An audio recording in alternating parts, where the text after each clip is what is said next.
First and foremost, I'd like to apologize to the courts, county, and police force of Oconto Falls. I deeply regret my actions that led us here today. I'm truly sorry, Officer Nicole Blaskowski. I can't imagine the effects my actions have had on you and how they will continue to affect your life. I've dealt with mental illness most of my life. I've been misdiagnosed, over-medicated, under-medicated, and have had many mental breaks throughout my life.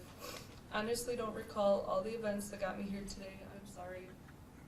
I'm accepting responsibility for my actions. If I could go back and change them, I would. I'd like you to consider the Wisconsin Resource Center so I can get the help I need. I plan to take full advantage of any and all programming that will help in making me a better person. I'd like to become a better mother, sister, and daughter to my family. I'm sorry to everyone affected by my actions. Thank you for allowing me to speak and express my remorse. I hope one day Officer Nicole Blaskowski will find it in her heart to forgive me. Thank you. My name is Officer Nicole Blaskowski. Thank you. Go ahead. Alisha, over the last 3 years, I've had so many conversations with myself about what I would say to you when I was finally given the opportunity.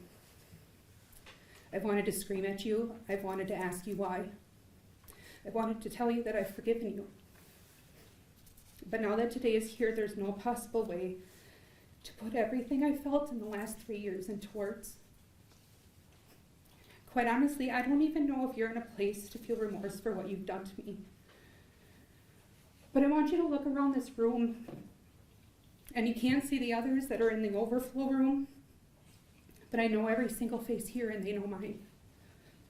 I was more than just a cop. I'm a wife, I'm a mother, a daughter, a sister, a friend, a best friend, a sister in Christ. I'm a part of the blue line, the white line, and the gold line. Even if you see me as just a cop, I was more than that too. I began my career in law enforcement when I was only 18 years old. My entire adult life, over half my life, was dedicated to serve, protect, mentor, and care for my community. There are people in this room that I have met on their darkest day, and because my career was more than just answering and closing calls, I followed up with them, came alongside them through their healing, and now they are here today to be with me as a friend.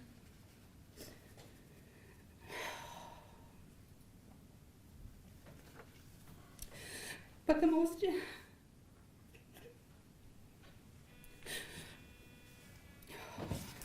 most important part of my life God has entrusted me with was to be a mother to the 3 of the most amazing, beautiful children.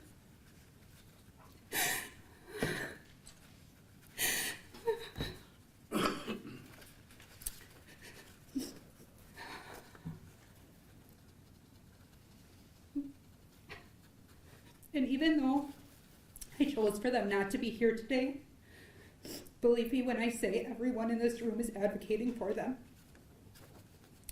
A big part of me where a lot of anger still hides is when we were in negotiations for a plea deal almost 11 months ago.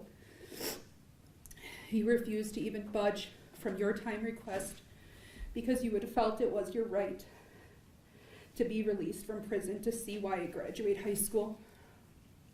But let me remind you, Alisha, you chose what you did to do in front of your child. You forfeited the right to be able to choose what milestones you feel you have the right to be a part of. I just want to show you a couple pictures.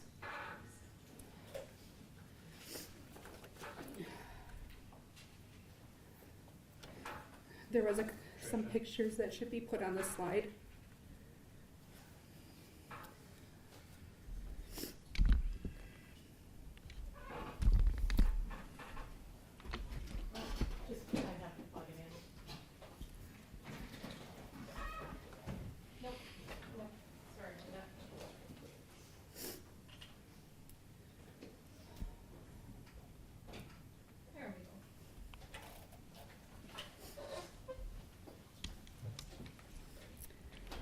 This first slide are some pictures taken on August 5th, 2021, the day before you entered my life. I took my kids to spend the day at Neshota Beach. This was the mother they had known all their life, the one who was there for everything, the one who wanted my kids to experience the life to their fullest. This is the mother that when they began their day on August 6th of 2021, they remembered. Can you change to the next slide, please? This is the mother they came home to. These photos were taken right after I'd gotten home, after I cleaned up the best I could before they got there. After I got as much blood washed out of my hair and off my face as I could.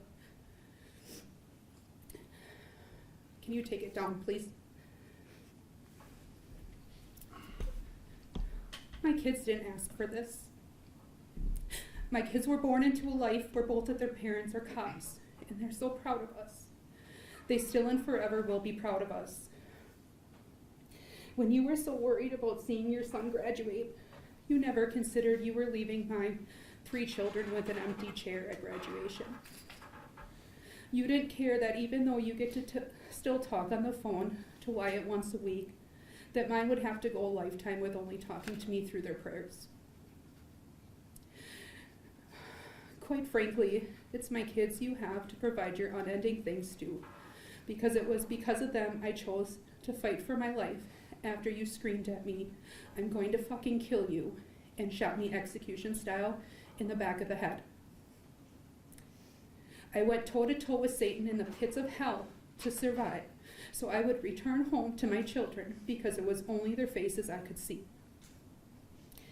And it is because of them you weren't spending the rest of your life in prison for ending mine. Even though there are so many more things I want to say to you, so many more questions I want to ask, I will end with this.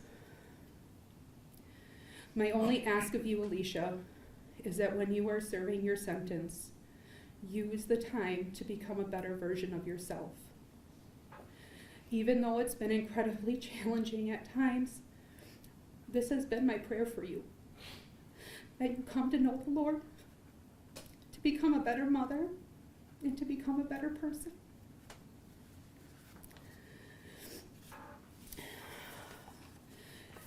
Could I make a statement to the court? Your Honor, first, I want to thank you for allowing me the time and the space to address the court.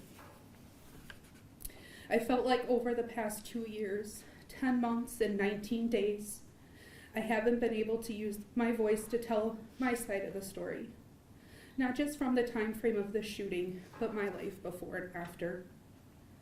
I know from a judicial standpoint, what is important is finding guilt or no guilt in the defendant's actions and sentencing her accordingly. But from a victim standpoint, it's so much more than that. Your Honor, you've heard me tell the defendant that I've spent my entire adult life in the career of law enforcement. At 37 years old, that's over half my life. I started civilian patrol at 18 while working through tech college for my degree. I became a fully sworn deputy with the Shawano Sheriff's Department when I was just 20 years old.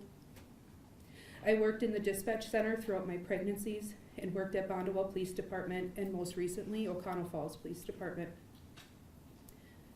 In 2016, I decided to serve my community in another role. I returned to school and earned a technical degree and license to practice as an advanced EMT. I volunteered as a first responder in Bondwell, Gillett, and O'Connell Falls, and also worked at Menominee Tribal Rescue for a number of years too. My whole life, I volunteered and stepped up to work towards bettering my community. I served on a steering committee to start the Bondwell Food Pantry that's still in existence today. I've been a leader in Shawano County 4-H for over a decade, sitting the last 4 years on the executive committee. Through 4-H, I've recently taken 80+ middle schoolers to Space Camp in Alabama, and 2 weeks ago taught arts and crafts and served as camp medic in our overnight residential camp. I've coached my kids' softball teams from T-ball up, coordinated fundraisers, worked concessions, made team jerseys, brought the supper, done everything so that my kids and their friends know that their mom will not only show up, but show up with snacks. Through my church, I lead and disciple weekly as a youth worker to middle and high school kids. Every Wednesday, I pick kids up from the Gillen and Soaring area to get them to church in Shawano and bring them all home after so that they can experience Jesus at least once a week. I serve at our church's vacation Bible school and on our missions team, most recently deploying on a 2-week mission trip to the Philippines in January. This past week and through Monday, July 1st, I had the honor of being able to help host our pastor from the Philippines and his wife while they're visiting stateside. Your Honor, I'm not saying this to gloat or brag. What I'm saying is I just want you to understand what kind of person I am. Everyone in this courtroom has come to support me knows that I'm the first to give, but the last to ask. The people in this room know I'm reliable. The people in this room know I will always be the first to lend a hand. It was no different in my career. For so long, the defendant has been able to run with the narrative that she was suffering from a mental health crisis. That's why she chose to shoot me.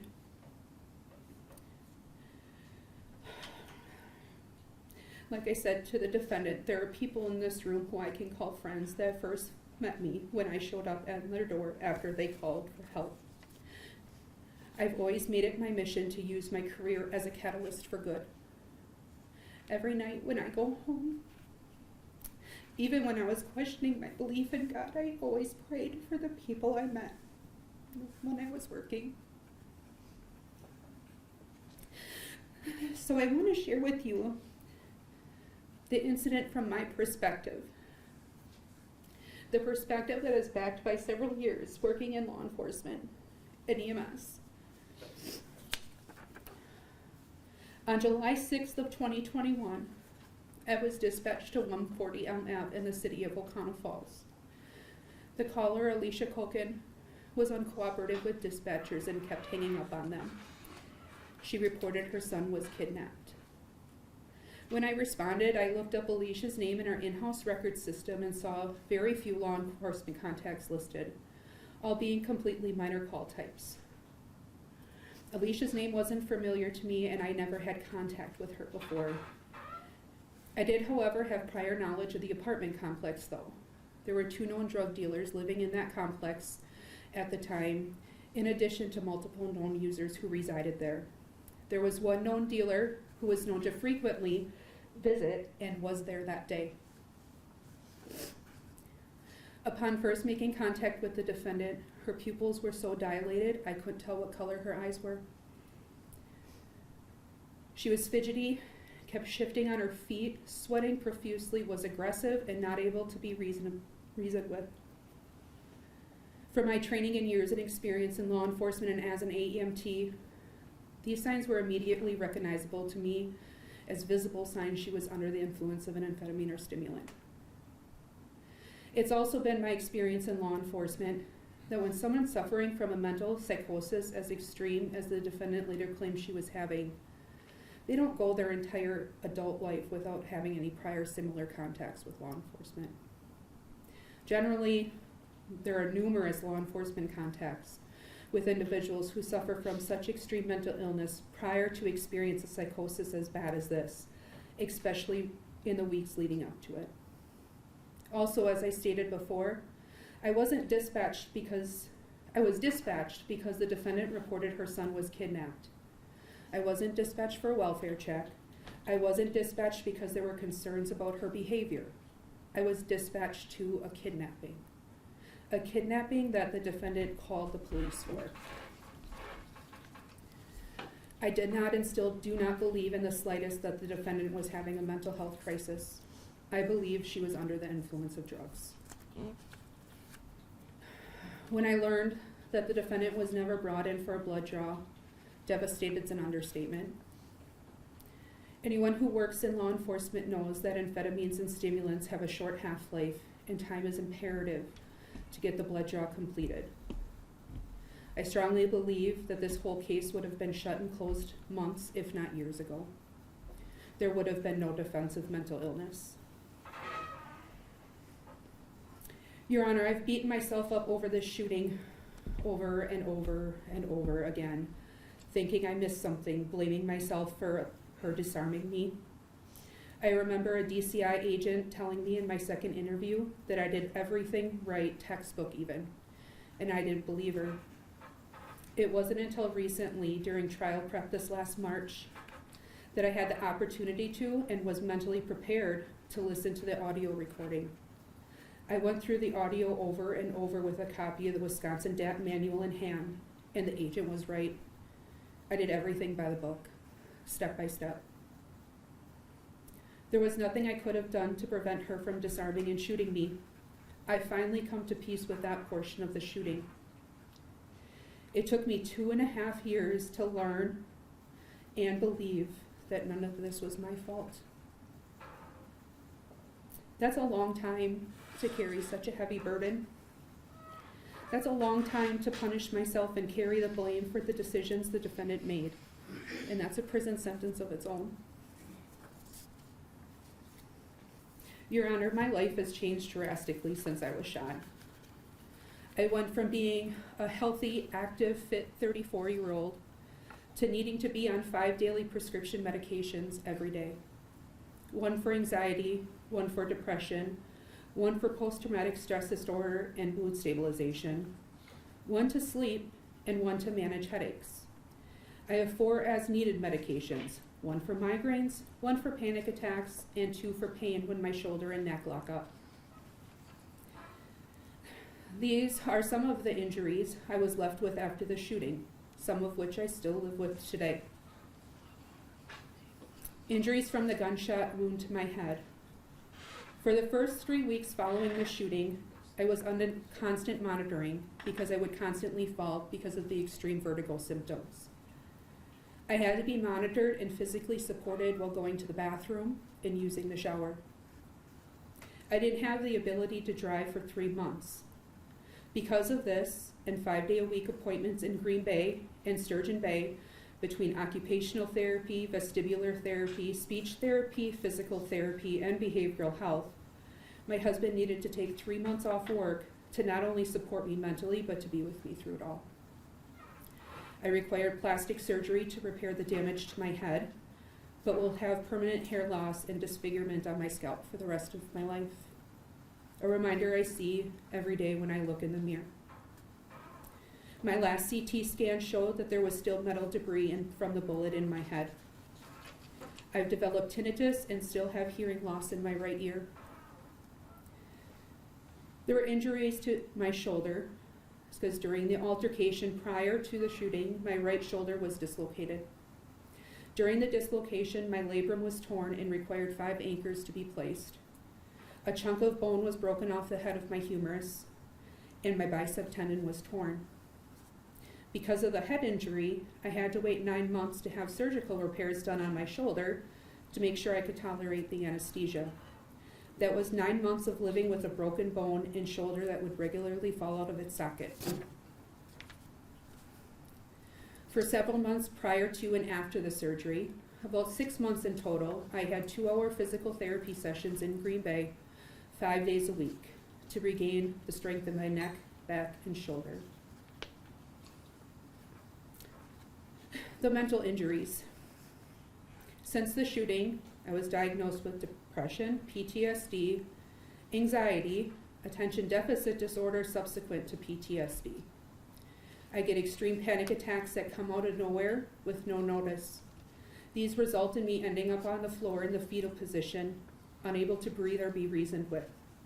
For someone who has always been in control of regulating my emotions, the lack of control I have over these panic attacks disturbs me to my core. I do not have the ability to fall asleep at night, regardless of how tired I am, without taking a sedative. The sedative is also needed to put me in such a deep sleep, I can't remember my nightmares. My brain is constantly in fight or flight mode because it still has not yet learned I'm safe. Because my brain is in such a constant state of alert, I have issues maintaining attention. I forget conversations I've had. I've lost the ability to read books, which is a pastime I used to love. I don't have the ability anymore to read and retain what I've read. I struggle with finding words when I speak, and I've lost the ability to just sit and enjoy moments because I'm living in a mindset of constantly feeling like I'll be attacked if I'm anywhere outside the walls of my home.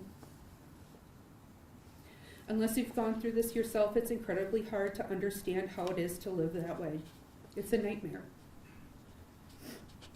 Of all the physical trauma, pain, and healing I've had because of the shooting, the mental effects it's had on me is hands down the worst of these injuries.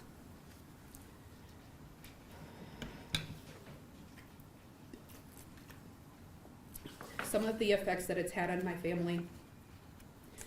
After the shooting, we had school counselors meet with our kids at our home in the weeks leading up to school, so they could practice through responses on what to say when their classmates asked them about me. They were made aware of all the options they had if they felt emotionally overwhelmed and needed to take a break from the classroom. When we learned of the bond hearing, we had to have meetings with school administration to develop a safety plan so my children would have one-on-one monitoring when they were outside the classroom in case the defendant posted bond and would make the decision to attempt to harm my kids. For months, none of my kids wanted to have sleepovers or be at their friends' houses. They didn't want to be away from me. The time away from me while they were in school was a challenge enough. All my children needed to receive mental health therapy, and one is still actively receiving it. Another one of my children developed extreme separation anxiety when I'm separated from him longer than an overnight stay at his grandparents'. The morning of the shooting, prior to the call, I had called my mom and she wasn't able to answer the phone. The next phone call she got was to tell her that her daughter was shot in the head and her condition was unknown. My mom had to live with the torment that she may have missed the last moment she had to talk to me because she couldn't answer when I had called. Lastly, my husband still works in law enforcement. So we're still the constant lingering fear of him not returning home after his shift.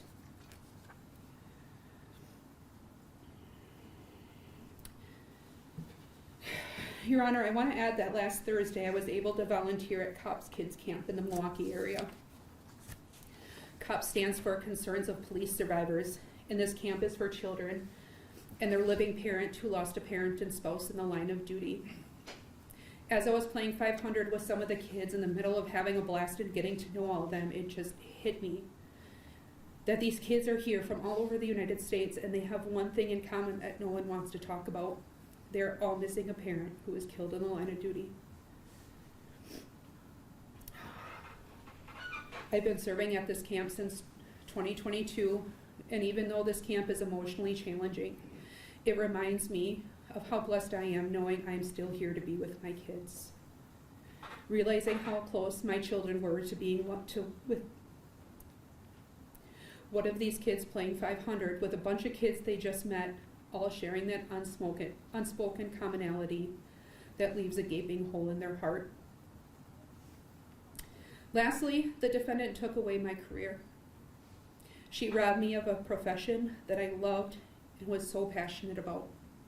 She decided for me that I will never be a cop again.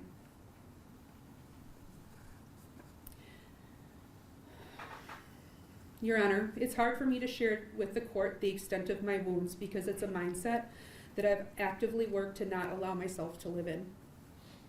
There are still dark realities of my life I'm not in a place yet to share.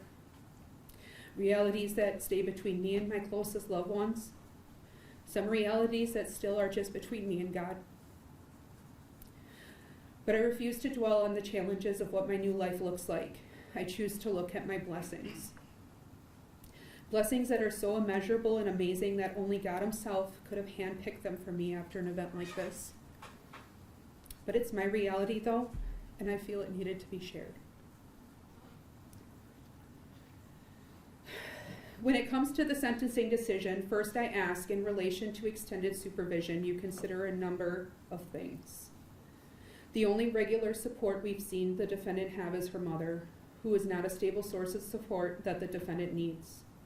By the time the defendant is released, her child will most likely be an adult, so she will have no responsibility to provide care for him.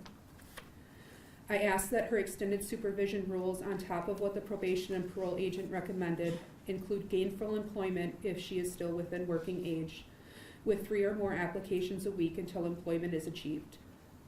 I also ask that she's required to participate in a mental health and AODA program.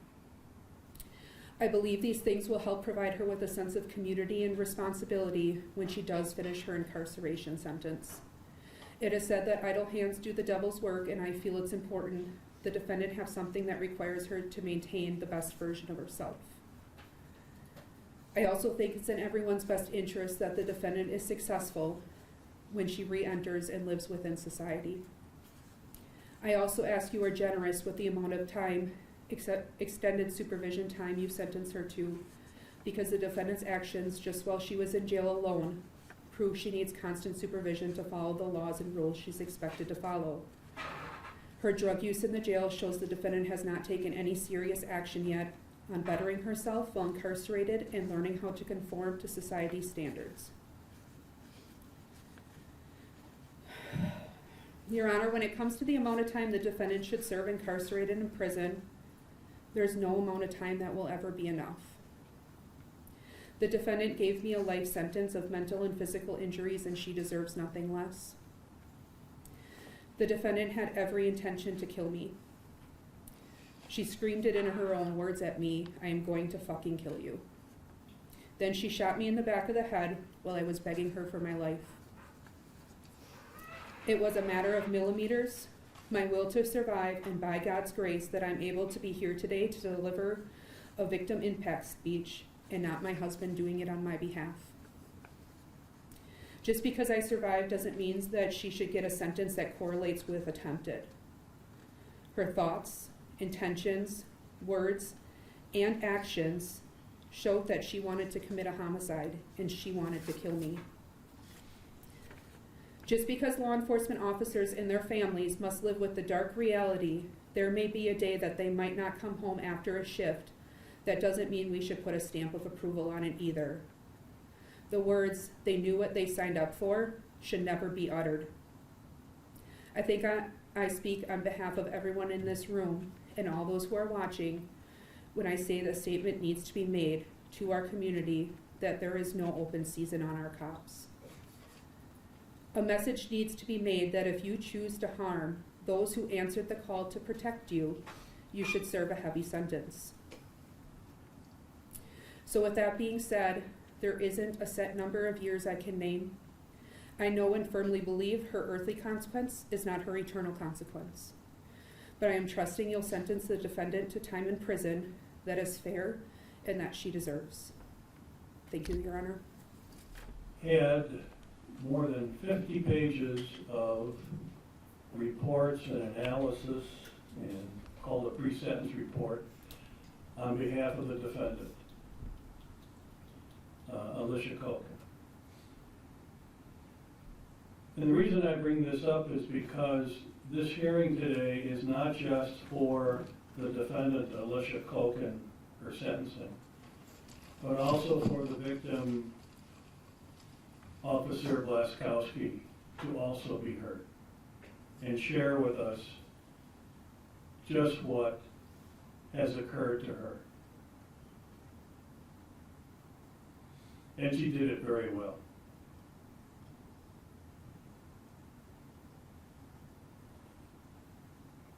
August 6, 2021, it was a Saturday.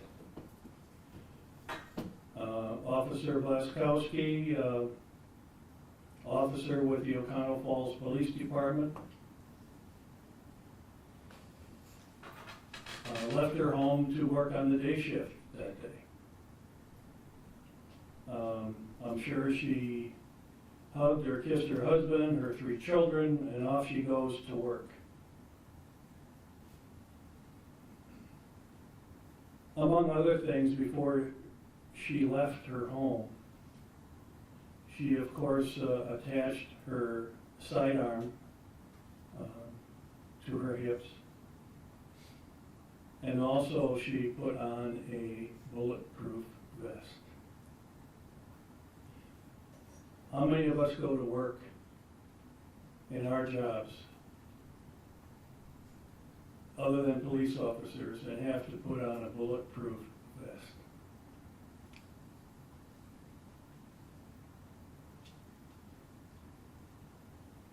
Around 10:30, Oconto County Dispatch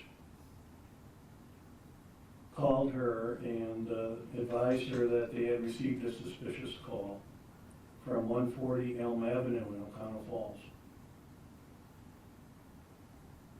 She contacted Alisha Kocken in her apartment, and in the apartment with Alisha Kocken was her 6-year-old son Wyatt and the boy's father. Alisha was adamant at that time that her son was in the process of being kidnapped.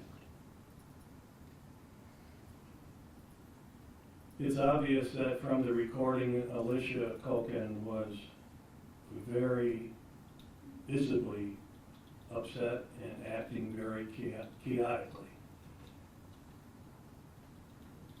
The minor son, thankfully, after viewing some of what we just heard on the audio, thankfully left the scene to be with a neighbor in the complex. Officer Blaskowski tried to de-escalate and calm down Alisha Kocken. We heard it over and over and over again in the audio. Alisha Kocken would not calm down, and at one point, she held Officer Blaskowski down. I think Officer Blaskowski had a hair bun, and held Officer Blaskowski down on the steps of the complex. Alisha Kocken removed the sidearm of Officer Blaskowski while holding the officer down to the floor, removed the sidearm, and squeezed off shot number 1, which went into the hallway or a closet. Then Alisha Kocken squeezed shot number 2, and it went in and out of the bulletproof vest. By the grace of God, it did. Alisha Kocken then squeezed that trigger a 3rd time. And the bullet grazed, indented into the skull of Officer Blaskowski.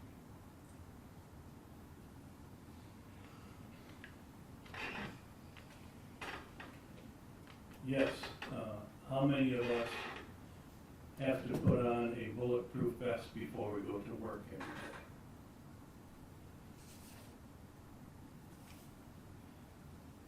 Alisha Kocken is 31 years old. As I said, she has a son, Wyatt, age 6. High school grad from Lena. Not a very good worker. I think over the last 8 years, she probably has had a couple of jobs over the last 8 or 9 years. The psychological reports that were referred to by the attorneys, of course, I reviewed those also. One of the doctors said that Alisha Kocken had some type of a bipolar disorder, unspecified schizophrenic spectrum. Another doctor said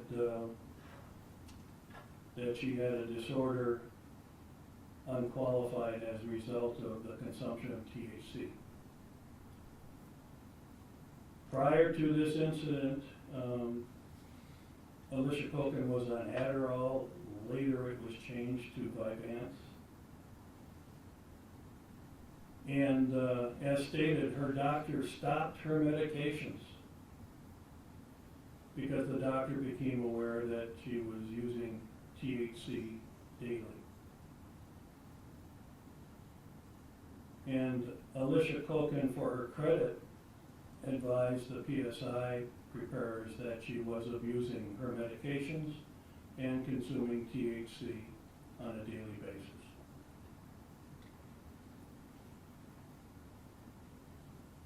Alisha Kocken has also advised the court that, through the pre-sentence investigation report, that she believes that she has overcome her addictions because as a result of her confinement of the almost last 3 years.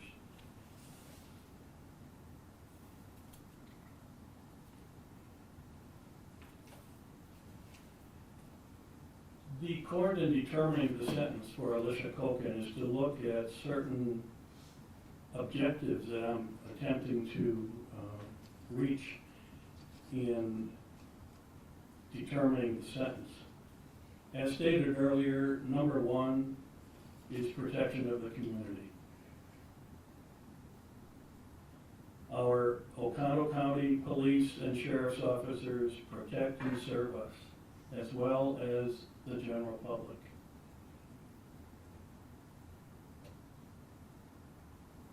It isn't just the general public that needs to be protected from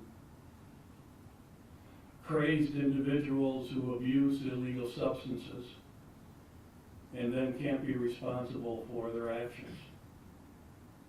But it also must be that we as a community do what we can to protect and serve our officers. Alisha Kocken abused her meds and allowed herself to become mentally unstable with the use of illegal restricted drugs.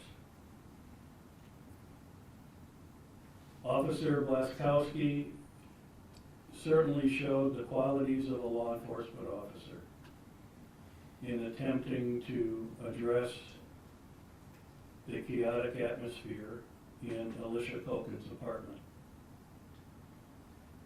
My observation is that she treated her with respect and dignity and compassion, and also she maintained a mental and moral strength to follow through.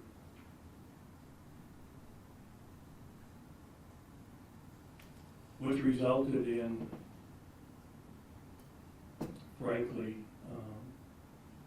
the mental and physical harm that was caused to her.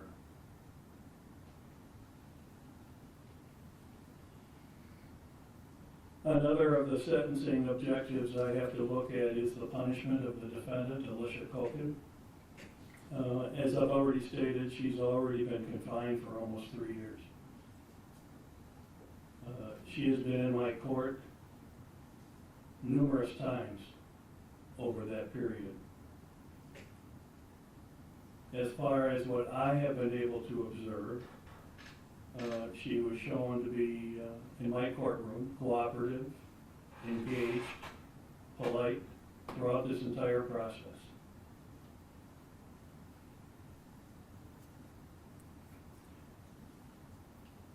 Again, she advises that her addiction to illegal drugs has been alleviated because of her long confinement.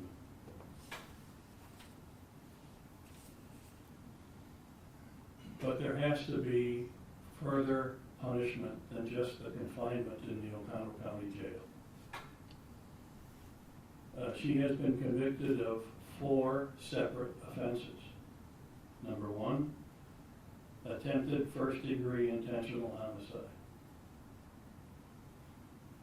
Removed the firearm and squeezed the trigger 3 times.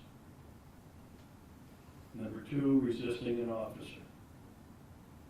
Number 3, a battery to a police officer. And 4, disarming a peace officer.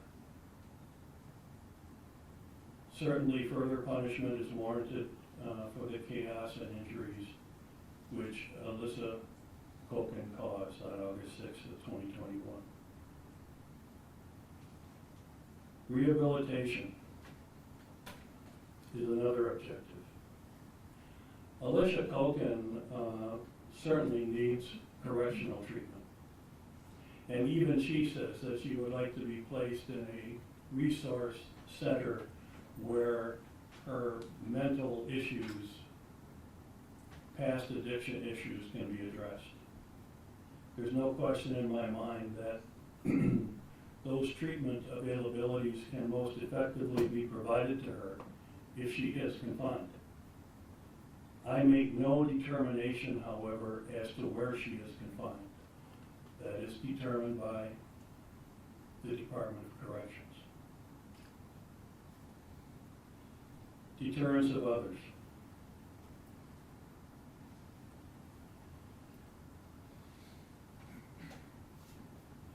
We learn at a very early age, even as a child, that with authority, with parents, with teachers, with superiors, that we show respect and we do as we are told until we can rationalize those decisions by ourselves.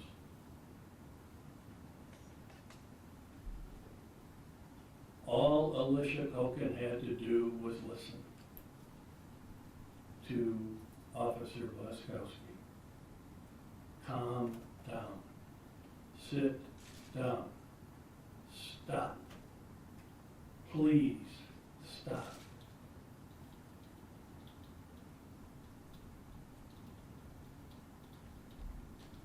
Officer Blaskowski's failure, Alisha Kokken's failure to do that escalated the situation to what we are facing today.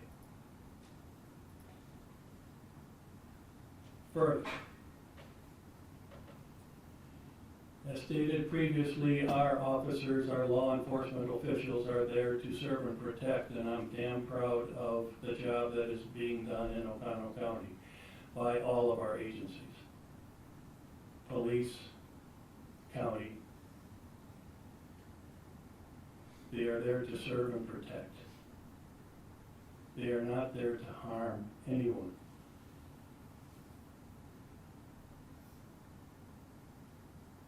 So let this sentence that I will give to this defendant deter others to recognize that when you receive a just directive from a law enforcement officer, that you pay attention to it and you abide by that direction. Another of the objectives I should consider is what is called within our system restorative justice. Pretty hard to do in this case. Pretty hard to do. Officer Blaskowski has to work with the results of this incident mentally and physically for the remainder of her life,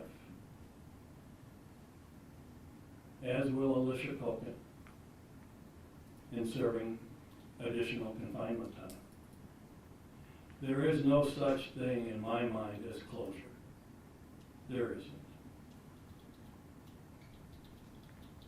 Each of them will have flashbacks for the rest of their life as to what occurred on August 6, 2021.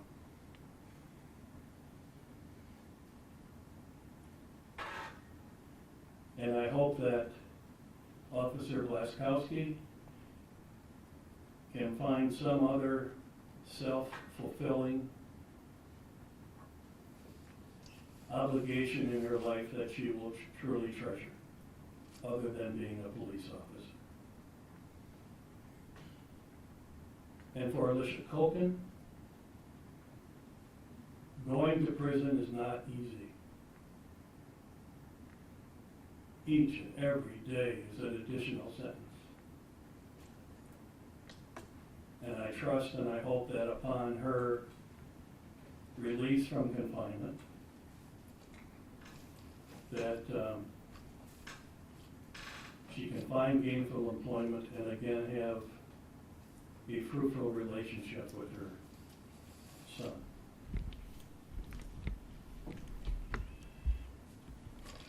The factors that I should consider in arriving at the sentence for Alisha Kocken is, number one, she has no record of any prior offenses. She has expressed her remorse and repentance. However, this crime was an aggravated crime, beyond any measure. Aggravating factors are, number one,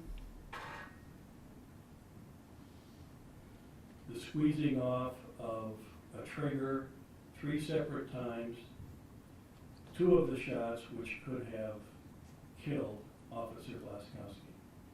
1 embedded in leaving the bulletproof vest, and number 2, the other bullet that grazed the top of Officer Blaskowski's skull.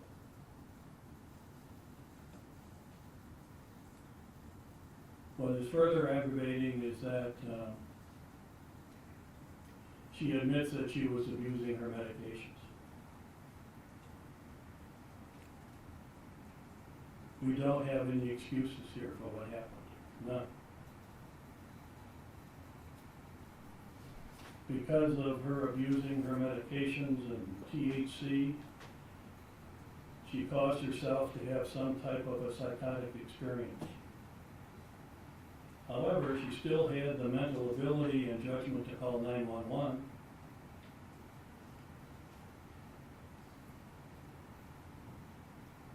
She had the ability to explain to the officer what she believed was occurring.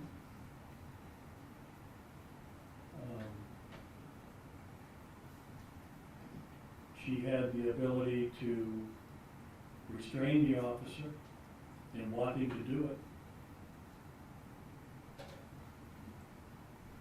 And then, of course, at the end, we have the 3 intentional shots from Officer Blaskowski's sidearm. Yes, this incident is most aggravating,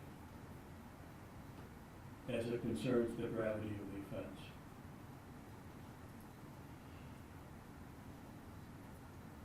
So the court must impose a sentence that will be consistent with those sentencing factors.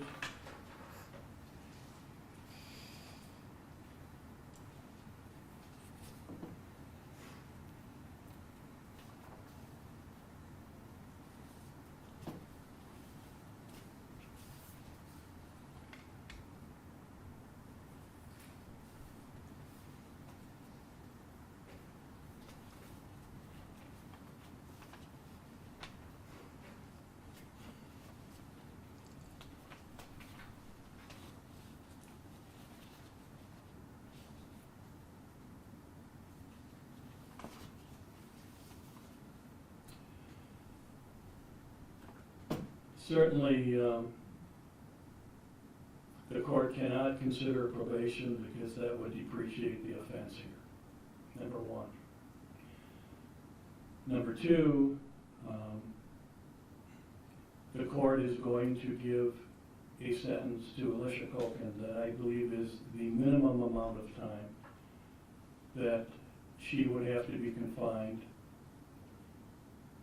in order to achieve fairness as to her punishment and also to take advantage of her rehabilitation.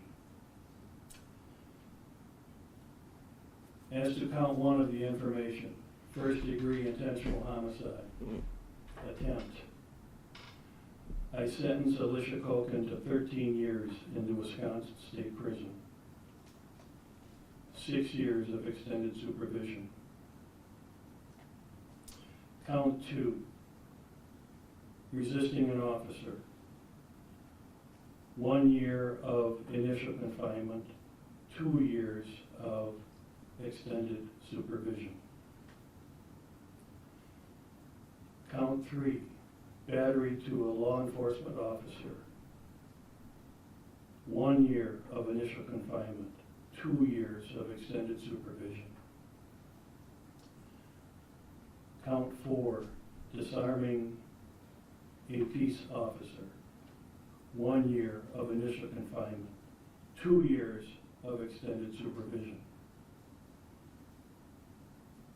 These are 4 separate counts for 4 separate cases that were aggravating as to the injuries caused to the defendant, injuries caused to Officer Blaskowski.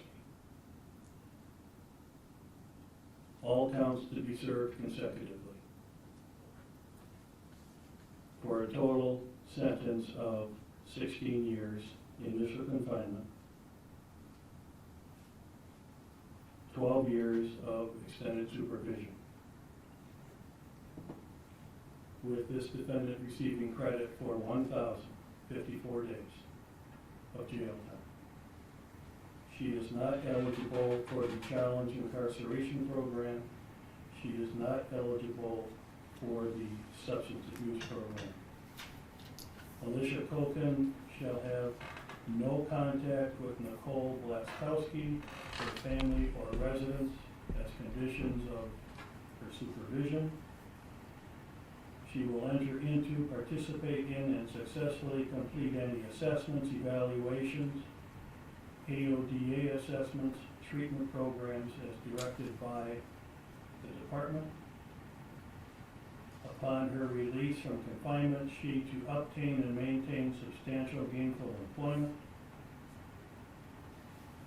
She must maintain absolute sobriety, no possession or consumption of alcohol, illegal drugs, intoxicating substances, or any other controlled substance without a valid prescription.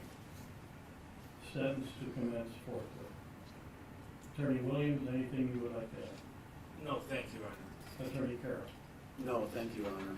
We are adjourned.